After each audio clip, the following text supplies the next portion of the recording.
이번 시간에는 십가의 고사성어 4개를 공부하도록 하겠습니다. 교과서에는 68쪽에 해당되고요.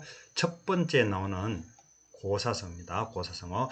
고사성어는 저번에도 이야기했다시피 이 말이 만들어진 데는 이야기가 있다는 거죠. 이야기. 어떤 이야기를 통해서 만들어진 말.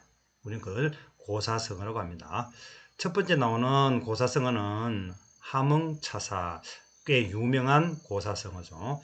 역시 네 자짜리이기 때문에 두 자씩 잘라서 해석을 하면 되고요. 함흥이라는 것은 함경도 지명입니다. 지명인데요. 이 함흥이 참 유명한 게 뭐냐면은 이제 여름철에 생각나는 함흥냉면, 그렇죠? 함흥냉면 굉장히 유명하죠, 그죠? 그 함흥입니다, 그죠? 함흥. 그 함흥이고요. 이 차사할 때 차자는 사신 차자예요. 사신 차자. 그리고 사자는 불일 사자인데 이 불일 사자는 역시 사신의 준말로 사용되었습니다. 그래서 차자도 사신이란 뜻이고 사자도 사신의 준말이란 뜻이에요. 그래서 둘이 뜻이 같기 때문에 그냥 사신이다 이런 이야기죠. 임금님의 명을 받아서 전달하는 사람 이런 이야기죠. 이 사신. 그래서 외국에 나갈 때는 사신이라 그런 거고요. 역시 국내니까 이제 함흥이라는 것은 이제 국내잖아요. 국내이기 때문에 그냥 이렇게 밑에처럼 관리라고 하는 건데요. 그럼 함흥차서는 뭐냐면은 함흥으로 보낸 차사. 결국 이 차사라는 것은 사신, 관리 이런 개념이죠. 외국으로 간다면 사신, 국내니까 관리, 벼슬아치 이런 개념으로 보면 되겠어요. 그죠? 그래서 함흥으로 보낸 관리 이런 뜻인데요. 이 이야기는 유래가 어떻게 들었냐니까 이성계가 이방원이가 미워가지고 함흥에 가 있었던 거죠. 함흥에 가 있었는데 이방원의 입장에서는 아버지가 함흥에 가 있으니까 보기가 그렇잖아요. 그죠? 부모가 자식이 싫어가지고 멀리 가 있는 게 보기가 좀 그래서 사신을 보내게 돼요. 사신을 보내가지고 함흥에 있는 이성계를 그죠? 모시고 오려고 했던 거죠. 그런데 이성계는 이방원이가 보낸 사신을 볼 때마다 화를 쏴서 죽였다고 그래요. 그건 내가 다시 돌아가지 않겠다. 그죠? 그런 뜻으로 사신을 올 때마다 죽였다고 그래요. 그러다 보니까 함흥으로 차사가 떠나면은 소식이 없는 거죠. 소식이. 그래서 간 사신이 있지만 돌아온 사신이 없을 정도로 오는 사신을 모두 죽여버렸어. 그죠? 죽여버리자 이제 밑에 신하들이 그런 이야기를 해요. 그러면 이제 그 이성계의 스승이 누구냐면 이제 무학대사죠. 유명한 무학대사. 무학대사를 보내면 되지 않겠느냐 이래가지고 이방원이가 무학대사를 함흥에 보내겠죠. 함흥에 보냈는데 무학대사를 보내자 이성계는 차마 그 스승을 죽이지 못하고 돌아왔다고 그래요. 그래서 이 함흥차사라는 이 고사성어는 이방원이가 보낸 그 차사 관리를 그래서 이성계가 죽임으로 인해서 그 소식이 끊겨버린 거죠. 그래서 이 함흥차사의 뜻이 어떻게 쓰냐면은 심부름을 가서 오지 않거나 혹은 오더라도 늦게 온 사람을 가리키게 된 거예요. 분명히 사신 보냈는데 그죠? 돌아오지 않는 거죠. 그래서 심부름을 갔는데 오지 않는 거예요. 그리고 혹은 오더라도 늦게 오는 경우에 우리는 함흥차사다 이렇게 이야기합니다. 그죠? 함흥차사 굉장히 많이 쓰는 말이 되겠습니다. 두 번째 계란유골이죠. 계란유골 역시 두 자씩 잘라서 해석을 하고요. 계란은 닭개자죠. 닭개자고 란자가 알란자입니다. 알. 그래서 닭알 이런 뜻이죠. 닭알. 계란은 닭알. 자, 여러분 좋아하죠? 계란 닭알이고요. 유골은 이슬유자 뼈골자인데요. 뼈골자인데 이 뼈골자는 이제 이 골았다 밑에 보이는데요. 골았다. 우리 이제 한글에 보면 상했다 이런 거죠. 골았다, 상했다 이런 이야기인데 이 골았다를 한자로 쓰려니까 골았다라는 뜻을 가진 한자가 없는 거예요. 그래서 이 골하고 골았다 했을 때 이 골과 음이 비슷한 한자로 쓴 거죠. 음만 비슷하게 가져온 거죠. 음만. 뜻은 가져온 게 아니고 이 뼈라는 그 뜻을 가져온 게 아니고 소리, 골았다의 골, 음이 같잖아요. 소리가 같기 때문에 소리를 가져온 거죠. 소리를. 그래서 이 유골이란 말이 뼈가 있다 이런 얘기가 아니고 그냥 골았다 이런 얘기예요. 골았다. 그래서 계란 유골의 글자의 뜻은 보면 계란이 다갈이 골았다 이런 뜻이에요. 다갈이 골았다 이런 이야기인데 요거는 유래가 어떻게 되냐면은 황희정성 이야기죠. 황희는 청렴 결백의 대명사인데요. 그죠? 그러다 보니까 집이 굉장히 가난했다 그래요. 그래서 관복도 그 조정에 나갈 때 입는 간복 있잖아요. 간복도 한 벌밖에 없었다 그러고 그 집도 영의정인데도 불구하고 비가 오면은 새는 그런 집에 살았다고 해요. 이 소식을 들은 세종이 너무 안타까워서 명을 내요. 자, 그래서 날짜를 적어줍니다. 며칠 날 도성에 문을 열어서 들어오는 물건은 모두 모아가지고 황희정성에게 보내라 라고 얘기를 해요. 자, 그때 보면 황희가 떼부자가 될 수 있는 절호의 찬스예요. 그죠? 하루에 그 도성에 들어오는 그 물건들이 얼마나 많겠어요. 그 물건을 황희정성에게 다 갖다 주러 간 거죠. 그런데 약속한 날이 되었어요. 약속한 날이 됐는데 독성의 문을 열기 전부터 폭우가 쏟아져요. 폭우가 쏟아지니까 사람들이 움직이지 않는 거죠. 그런데 이는 폭우가 하루 종일 나오는 거죠. 하루 종일 폭우가 쏟아지니까 이 도성에 문을 열었는데도 불구하고 겸새끼 한 마리 없는 거죠. 그런데 해질 무렵 이제 그 도성에 문을 닫을 쯤 돼 가지고 계란 장사가 와요. 계란 장사가 이제 들어오는데 그럼 이제 음영에 의해서 이 계란 장사가 팔려고 가져온 계란을 가지고 이제 황희정성에게 갖다 준 거죠. 왜? 그날 들어온 모든 물건을 황희정성에 보내라 했기 때문에 그날 들어온 게 계란 한 꾸러미밖에 없었던 거죠. 그 계란 한 꾸러미를 황희정성에게 갖다 준 거죠. 참 운이 없는 거죠. 그죠? 참 부자 될 수 있었던 것이 기회를 가졌었는데 고작 얻은 게 계란 한 꾸러미라는 거죠. 그리고 어쨌든 약속대로 그 계란 꾸러미를 황희정성에게 갖다 줬는데 황희정성이 그래도 워낙 청렴결백하다 보니까 성은이 만극합니다 하면서 계란을 그죠? 먹으려고 했던 거죠. 먹으려고 했는데 그런데 그 계란마저도 골았다는 거예요. 골아가지고 먹을 수가 없었다는 이야기예요. 여기에서 유래한 말이 계란 유골입니다. 계란 유골. 그래서 이 계란 유골이 어떤 경우에 쓰이는 말이냐면 운이 나쁜 사람은 어쩌다 좋은 기회를 만나도 일이 잘 안 된다라는 뜻으로 쓰이는 거죠. 그래서 정말 운이 참 나쁜 사람이죠. 그죠? 절호의 찬스를 놓쳤다는 거죠. 정말 운이 나쁜 사람이다. 우리 하는 말에 보면은 그죠? 안 되는 놈은 뒤로 넘어져도 코가 깨진다. 뒤로 넘어졌는데 코가 깨진다. 참 운이 없다. 참 재수가 없다. 이런 개념이죠. 그리고 이 계란 유골과 뜻이 통하는 우리 속담이 또 하나 있는데 뭐냐면 그 포수라는 게 포수. 옛날에 보면은 짐승을 잡아서 이제 고기나 이제 뭐 내장을 파는 전문 직업인이 이제 포수이죠. 포수가 있는데 포수가 제일 좋아하는 동물이 곰이라고 그래요. 곰. 왜냐하면은 곰에는 쓸개라는 게 있는데 이 쓸개가 한약재, 고가의 한약재야. 굉장히 비싼 한약재로 사용되기 때문에 포수의 꿈은 곰을 잡는 거였어요. 근데 우리 속담에 어떤 속담이 있냐니까 재수 없는 포수는 곰을 잡아도 쓸개가 없다라는 말이 있어요. 정말 내가 간만에 곰을 잡았는데 곰을 잡고 보니까 가장 중요한 쓸개가 없다는 거죠. 참 재수가 없다는 거죠.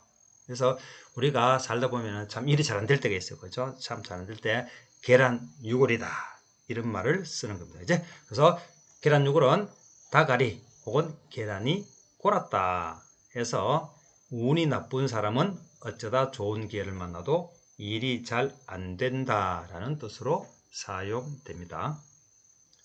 자, 세 번째 조삼모사. 이 이야기도 워낙 유명한 이야기라서 다 알고 있으리라 생각하는데요. 아침조자입니다. 아침조 석삼. 그렇죠? 아침에 3개. 자, 모사. 모자는 저물모자예요. 저물다. 하루가 저물다. 저물모 넉사인데 저물었을 때 4개. 그러니까 저물 때는 언제냐? 저녁이기 때문에 저녁에 4개. 해서 글자 뜻으로 보면은 아침에 3개, 저녁에 4개 이런 이야기예요. 그래서 글자만 봐가지고는 이게 무슨 말인지 알 수가 없고요. 이것도 고사가 있어요. 유래. 아마 다 알고 있지 싶은데 간단히 얘기해 보면은 중국에 어떤 사람이 원숭이를 굉장히 좋아했대요. 원숭이. 그래서 불쌍한 원숭이들을 한 마리씩 모아서 식량을 주면서 이 원숭이들을 기르고 돌봐주었다는 거죠. 그런데 시간이 지나면서 이 원숭이의 개체수가 기하급수적으로 늘어나게 되면서 먹인 도토리가 그죠? 한계가 온 거죠. 한계. 그래서 잘 해주고 싶지만 그래도 도토리가 한계 있다 보니까 이 사람이 이제 머리를 쓰게 된 거죠. 머리를 써가지고 식량이 한계가 있으니까 이제 너희들에게 이제 제한급식을 하겠다는 거죠. 제한급식. 그럼 제한급식을 어떻게 하느냐? 아침에 도토리를 3개를 주겠다. 그리고 저녁에 4개를 주겠다라고 얘기를 해요. 그러자 이 원숭이들이 반발을 하게 되는 거예요. 어떻게 아침에 3개를 먹고 살 수 있느냐? 여기서 이 원숭이들이 집단적으로 반발을 하게 되는 거죠. 그래서 머리를 짜낸 이제 이 사람 이름이 이제 저공이라고 그래요. 저공인데 이 사람이 그래 그러면 안 되겠다 해서 머리를 써서 지금 어떻게 얘기하느냐? 그러면은 너희들 그렇게 싫어하고 반대를 하니까 그러면 아침에 4개, 저녁에 3개를 주겠다 이거죠. 그러니까 이 원숭이들을 다 좋아하는 거예요. 그럼 진즉거려야지. 4개 정도 줘야지. 라고 좋아했다는 얘기예요. 결과적으로 봤을 때 아침에 3개, 저녁에 4개나 혹은 저녁에 4개, 아침에 3개나 전체적인 개수는 똑같은 거예요. 그래서 똑같은데 요거를 가지고 원숭이를 실험하는 거죠. 속이는 거죠. 그런데 어떻게 보면 원숭이가 어리석다고 할 수 있는데 그래서 이 조삼모사라는 말이 어떤 뜻으로 쓰이느냐 하면은 밑에 보이다시피 간산꾀로 남을 속여 희롱함 이런 뜻이요.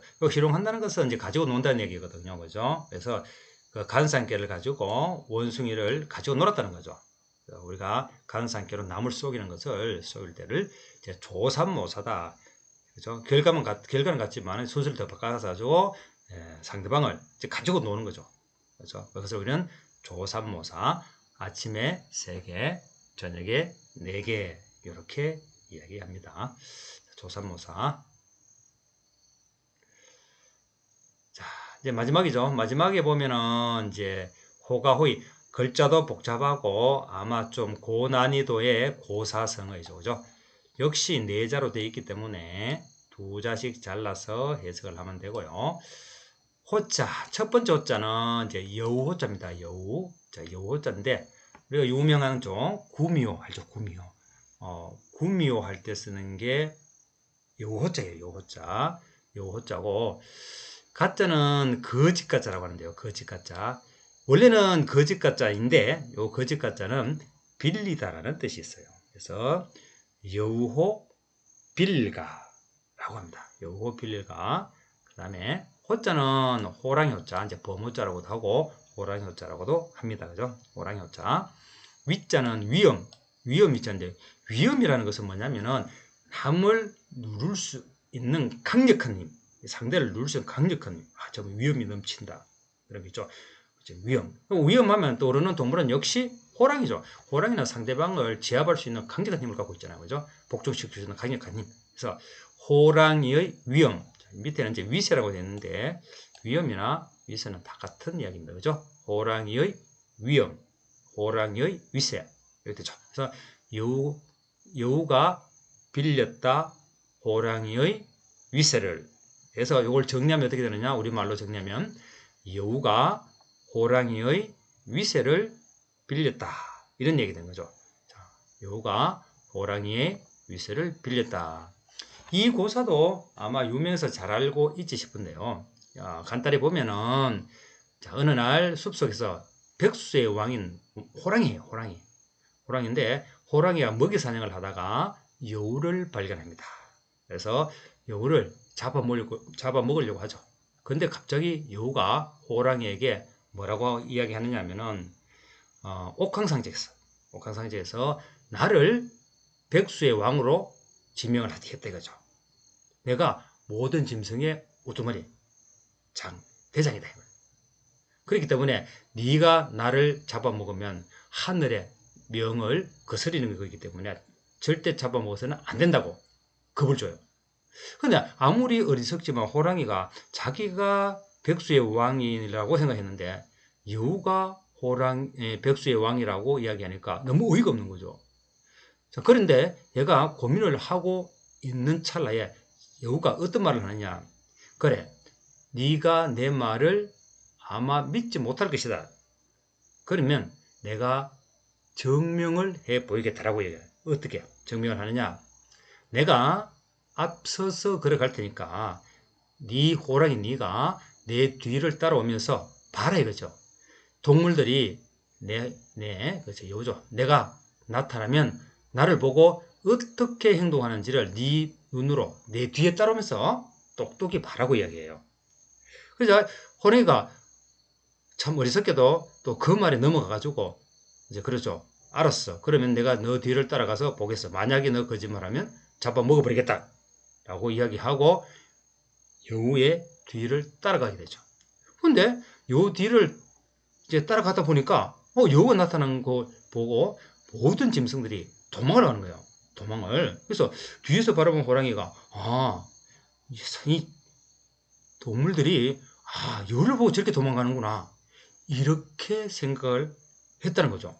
그래서 여우가 그 위험에서 살아남았다는 거예요. 결국 이 짐승들이 도망을 간 이유는 뒤에 있는 호랑이 본인을 보고 도망을 간 건데 호랑이는 여우를 보고 도망갔다고 생각하는 거죠. 그게 이 고사의 유래가 되겠습니다. 그래서 이 호가 호의는 여우가 호랑이의 위세를 빌린다라는 글자의 뜻과 함께 속도성 그럼 뭐냐? 어떤 경우에 쓰느냐? 남의 권세를 빌려 위세를 부린다. 이런 뜻으로 사용되게 되는 거죠. 그럼 요 글자를 보면은 이제 남의 권세라는 것은 호랑이죠. 여기서 남이라는 것은 이제 호랑이죠. 호랑이. 여우가 호랑이의 권세를 빌려가지고 여우가 위세를 부리는 거죠. 이 위세는 여우의 것이 아니고 호랑이 것인데 여우가 그걸 빌려가지고 위세를 부리는 거죠. 그래서 호랑이의 권세를 빌려서 여우가 위세를 부린다. 그래서 남의 권세를 빌려서 윗세를 부리는 경우에 사용하는 말입니다. 이번 시간에 배우는 이 고사성어에게는 굉장히 우리가 생활하면서 많이 사용되는 고사성어이기 때문에 충분히 남은 시간을 이용해서 복습해 주기 바랍니다. 자, 고생했습니다.